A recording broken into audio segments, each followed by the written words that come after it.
শ্রীগৌরী মাধবধামে বিশ্ব হিন্দু পরিষদ দক্ষিণ অসমের প্রান্তের 10 দিবসীয় প্রান্তীয় কার্যকর্তা প্রশিক্ষণ বর্গ সমাপন কর্মসূচি অনুষ্ঠিত। শনিবার বিকেলে প্রদীপ প্রজ্বলনের মাধ্যমে অনুষ্ঠানের সূচনা হয়। বৌদ্ধিক প্রদান করেন ভিএইচপির কেন্দ্রীয় সহসেবা প্রমুখ স্বপন মুখার্জি।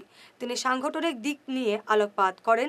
মুখ্য বক্তা ছিলেন শঙ্কর মঠের স্বামী বিজ্ঞানানন্দজি মহারাজ।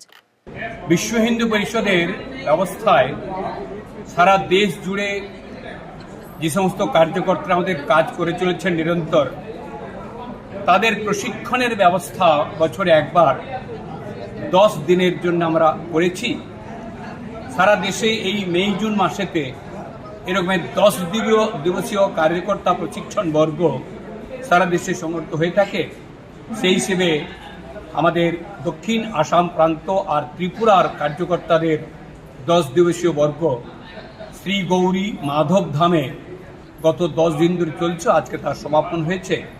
কার্যকর্তাদের আত্মবিশ্বাস বাড়ানো, কার্যকর্তাদের কাজের প্রতি দৃঢ়তা, সংকল্পে দৃঢ়তা নির্মাণ করার জন্যে, তাদের যোগ্যতা বৃদ্ধি করার জন্যে, তাদের বিকাশের জন্যে, তাদের মনোবল বাড়ানোর জন্যে এই ধরনের প্রশিক্ষণ আমরা ব্যবস্থা করেছি। সারা দেশেই ওটা হয়, সেই হিসেবে এখানেও আর সেই বর্গ যে আজকে তার সমাপন।